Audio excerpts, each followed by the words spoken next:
Dear students, welcome back. कुछ ऐसे verbs होते हैं जो एक्शन भी होते हैं और नॉन एक्शन भी होते हैं, और कुछ ऐसे वर्ब्स होते हैं सिर्फ नॉन एक्शन होते हैं और एक्शन वर्ब नहीं होते। तो सबसे पहले हमें जानना यह जरूरी है कि एक्शन और नॉन एक्शन वर्ब है क्या। तो एक्शन वर्ब किसको कहते हैं? एक्शन वर्ब उस वर्ब को कहते हैं जिसे हम किसी को करते हुए देख सकते हैं। यानी कोई व्यक्ति कोई काम कर रहा है और हमें दिखाई दे रहा है, यानी वह जो एक्शन कर रहा है, वह जो वर्ब है, उसको बोलते हैं हम एक्शन वर्ब। और उस एक्शन वर्ब को हम किसी भी कंटिन्यूअस टेंस में भी यूज कर सकते हैं। अब नेक्स्ट आते हैं हम नॉन एक्शन वर्ब। तो आखिर नॉन एक्शन वर्ब क्या है? नॉन एक्शन वर्ब उस वर्ब को कहते हैं जिसे हम किसी के द्वारा किए जाते हुए देख नहीं सकते। वर्ब्स या actions that you can not see someone do. और ऐसे वर्ब्स है उसको हम कभी भी किसी भी कंटिन्यूअस या परफेक्ट कंटिन्यूअस में यूज नहीं करते हैं। So this is the difference between action verb and non action verb. अब कुछ ऐसे वर्ब्स होते हैं जो एक्शन भी होते हैं और नॉन एक्शन भी होते हैं। Now let's see. पहला है अपीयर। जब हम अपीयर को नॉन एक्शन वर्ब के रूप में यूज करते हैं तो उसका मतलब क्या होता है दोस्तों? उसका मतलब होता है लुक्स लाइक, यानी मालूम पड़ना, दिखना। जैसे शी अपीयर्स कंफ्यूज्ड, यानी वह कंफ्यूज्ड दिखती है या वह कंफ्यूज्ड मालूम पड़ती है, यानी ऐसा लगता है कि वह कंफ्यूज्ड है। यह क्या है? एक नॉन एक्शन वर्ब है, यानी शी इज अपीयरिंग कंफ्यूज्ड हम कभी भी यूज नहीं करेंगे। लेकिन जब उसी वर्ब का अपीयर का जब मतलब होता है कि दिखना, तो उसको हम एक्शन वर्ब के रूप में यूज करते हैं, यानी हम उसको कंटिन्यूअस या परफेक्ट कंटिन्यूअस के में हम यूज कर सकते हैं। जैसे he is appearing on TV, यानी वह टीवी पे दिख रहा है। नेक्स्ट है फील। जब feel as non action verb use करते हैं तो उसको, जैसा कि मैंने बताया है, उसको किसी भी कंटिन्यूअस या परफेक्ट कंटिन्यूअस में यूज नहीं करेंगे। और उसका मतलब क्या होता है? As non action verb feel का मतलब होता है इमोशन। इमोशन यानी एक एग्जांपल लीजिए, आई फील फॉर यू, मतलब मेरे अंदर तुम्हारे लिए इमोशन है। आई फील फॉर यू, यानी तुम्हारे लिए मेरे अंदर फीलिंग है, तुम्हारे बारे में मैं सोचता हूं, तुम्हारे बारे में मैं फील करता हूं। लेकिन उसी फील का जब एक्शन वर्ब के रूप में यूज हम करते हैं तो क्या होता है? इमोशनली हम फील करना या फिजिकली फील करना। जैसे how are you feeling today, यानी तुम आज कैसा महसूस कर रहे हो, यानी महसूस करना। जब फील का यूज हम एक्शन वर्ब के रूप में करते हैं तो उसका मतलब होता है महसूस करना, मेरे प्यारे बच्चों। चलिए आइए नेक्स्ट देखते हैं। हैव।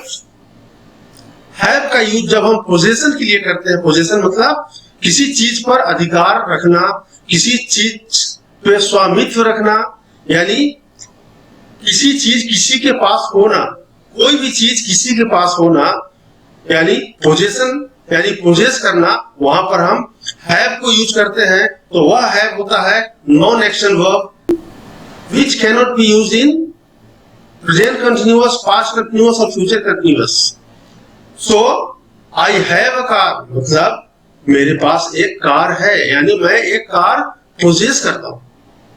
लेकिन जब उसी को हम एक्शन वर्ब के रूप में यूज करते हैं तो उसका मतलब होता है खाना, पीना, लेना, ग्रहण करना, यानी ईट होता है, ड्रिंक होता है, टू टेक समथिंग होता है, टू रिसीव समथिंग होता है। आई एम हैविंग लंच नाउ। अब यहाँ पर हैव को हमने प्रेजेंट कंटिन्यूअस में हमने यूज कर दिया है। क्यों? क्योंकि एक्शन वर्ब है। और क्यों एक्शन वर्ब है? क्योंकि यहाँ पर मतलब होता है खाना। So I am having lunch now, I am having my lunch now. So I hope you have understood. Next है एक हियर को लेते हैं। हियर जब नॉन एक्शन वर्ब के रूप में हम यूज करते हैं तो उसमें उसको हम किसी भी कंटिन्यूअस या परफेक्ट कंटिन्यूअस में यूज नहीं करते हैं। मैं रिपीट करता हूं, रिपीट करना मेरी आदत है। तो आई कैन हियर यू मतलब आई हैव ईयर्स, मतलब इसका मतलब क्या हुआ? जब हम बोलते हैं आई कैन हियर यू मतलब मेरे पास कान है और वो ठीक ठाक काम कर रहा है, यानी मैं सुन पा रहा हूं, यानी मैं सुन सकता हूं, आई कैन हियर यू। लेकिन जब हम उसी हियर को जब हम एक्शन वर्ब के रूप में यूज करते हैं तो उसका मतलब हो जाता है to pay attention to something to somebody, यानी किसी व्यक्ति को ध्यान देना, यानी किसी व्यक्ति की बातें ध्यान से सुनना। So paying attention, now she is hearing voices, यानी वह आवाज सुन रही है, यानी she is paying attention to what somebody is saying और to what somebody is speaking.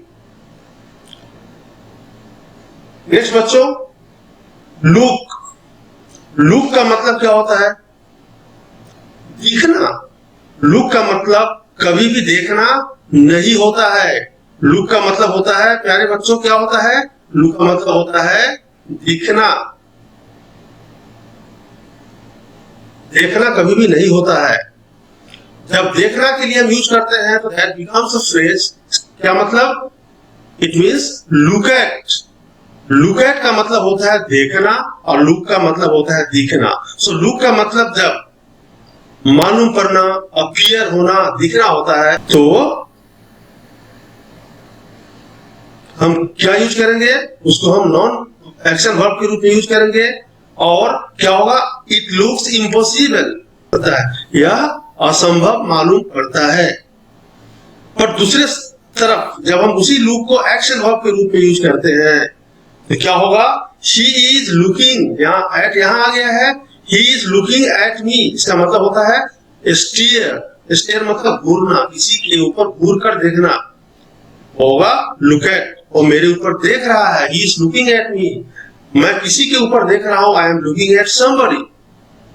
Next आते हैं सी। सी का मतलब होता है देखना, लेकिन सी एक नॉन एक्शन वर्ब है। कभी भी इसको हम प्रेजेंट कंटिन्यूअस यानी किसी भी कंटिन्यूअस या परफेक्ट कंटिन्यूअस में यूज नहीं करते हैं। यानी इसका मतलब होता है आई हैव आईज, मेरी आंखें हैं और मैं अपनी आंखों से देख सकता हूं। वह नॉन एक्शन वर्ब है। आई सी है, यानी मैं उसे देखता हूं।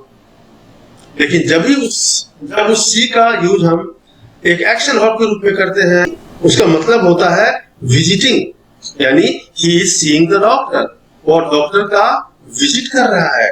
यानी सी को भी हम कंटिन्यूअस या परफेक्ट कंटिन्यूअस में यूज कर सकते हैं। कब कर सकते हैं? जब उसका मतलब है विजिट करना।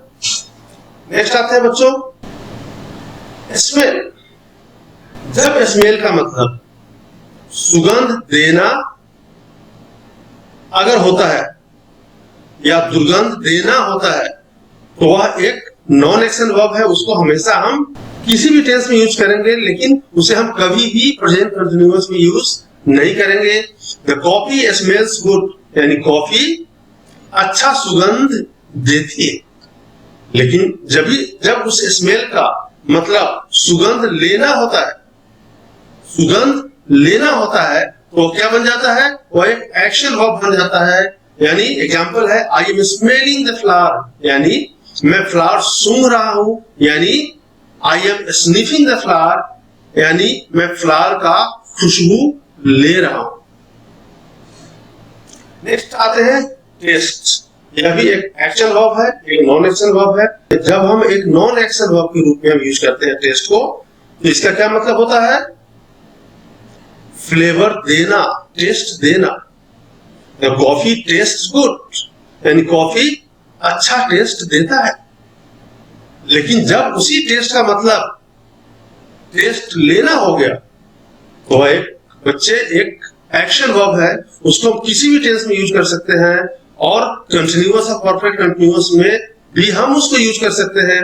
दे आर टेस्टिंग द केक, यानी वे केक ट्राई कर रहे हैं, यानी वे केक का टेस्ट ले रहे हैं। सो नेक्स्ट आते हैं थिंक। थिंक का मतलब जब ओपिनियन होता है, जब राय होता है, ओपिनियन देना होता है, राय देना होता है, तो वह एक नॉन एक्शन वर्ब है। यानी I think it is good, मेरा ख्याल है यह सही है, मेरा ख्याल है यह सही है, मेरे समझ से यह सही है, मेरे ख्याल में यह सही है। लेकिन जब उसी थिंक का मतलब किसी भी चीज के बारे में, किसी भी चीज पे, किसी भी चीज के बारे में जब लगातार आप सोचते हैं, तो that becomes an action verb that can be used in present continuous, past continuous, future continuous, past perfect continuous, in any continuous tense. I am thinking of meeting my friend. मैं अपने फ्रेंड से मुलाकात करने के बारे में सोच रहा हूं, यानी इस वक्त मैं सोच रहा हूं, that is an action verb. So I hope you have understood. जितना तक मैंने पढ़ाया है कि these are the verbs which are used both as non-action verb and action verb, but they are different in meaning. Next है, there are certain verbs which are always non-action verbs. यानी कुछ ऐसे verbs है जो हमेशा non-action verb है, उसको हम action verb के रूप में कभी भी यूज नहीं करते हैं। वो कौन से हैं? पहला है like. Like को हम हमेशा नॉन एक्शन वर्ब के रूप में यूज करते हैं, यानी उसको हम कभी भी कंटिन्यूअस टेंस में यूज नहीं करते हैं। जैसे he likes her, हम कभी भी यूज नहीं करेंगे he is liking her. Next want. We want to drink, we are wanting to drink. गलत है, हमेशा होगा we want to drink. क्यों? क्योंकि want भी एक नॉन एक्शन वर्ब है या एक्शन वर्ब नहीं है, इसलिए किसी भी कंटिन्यूअस टेंस में इसको यूज नहीं करेंगे। नेक्स्ट है अंडरस्टैंड। अंडरस्टैंड भी एक नॉन एक्शन वर्ब है, वो हमेशा नॉन एक्शन वर्ब ही है, कभी भी एक्शन वर्ब के रूप में यूज नहीं होता है। So it must not be used in any continuous tense. Next है remember. Remember, they remember me. हमेशा ध्यान में रखना, रिमेंबर का भी यूज हम कभी भी कंटिन्यूअस या परफेक्ट कंटिन्यूअस में यूज नहीं करेंगे, क्योंकि यह भी एक नॉन एक्शन वर्ब है और इसको हमेशा हम सिंपल प्रेजेंट में यूज करेंगे। हम प्रेजेंट परफेक्ट में यूज कर सकते हैं। नेक्स्ट है नीड। आई नीड यू, ये सिंपल प्रेजेंट में यूज हुआ है और बिल्कुल सही है। या क्यों सही है? Because need is a non action verb, it must not be used in any continuous और perfect continuous tense. Thank you very much. मुझे उम्मीद है कि आपको वीडियो पसंद आया होगा और काफी इंफॉर्मेटिव लगा होगा। इसको 1 से 2 बार कम से कम देख लेंगे, क्योंकि इसमें कुछ ऐसे वर्ब्स हैं जिसको फ्रिक्वेंटली कॉम्पिटिटिव एग्जाम में पूछे जाते हैं, उसमें एरर्स होते हैं, सेंटेंस इंप्रूवमेंट में भी उसपे क्वेश्चंस आते हैं। तो यह हमें पता होना जरूरी है कि कौन कौन से ऐसे वर्ब्स हैं जिसको हम हमेशा नॉन एक्शन वर्ब के रूप में यूज करते हैं, यानी उसको हम कभी भी कंटिन्यूअस या परफेक्ट कंटिन्यूअस टेंस में यूज नहीं कर सकते हैं, और कौन कौन से ऐसे वर्ब्स हैं जो दोनों सेंस में यूज होता है। So thank you very much and have a nice time.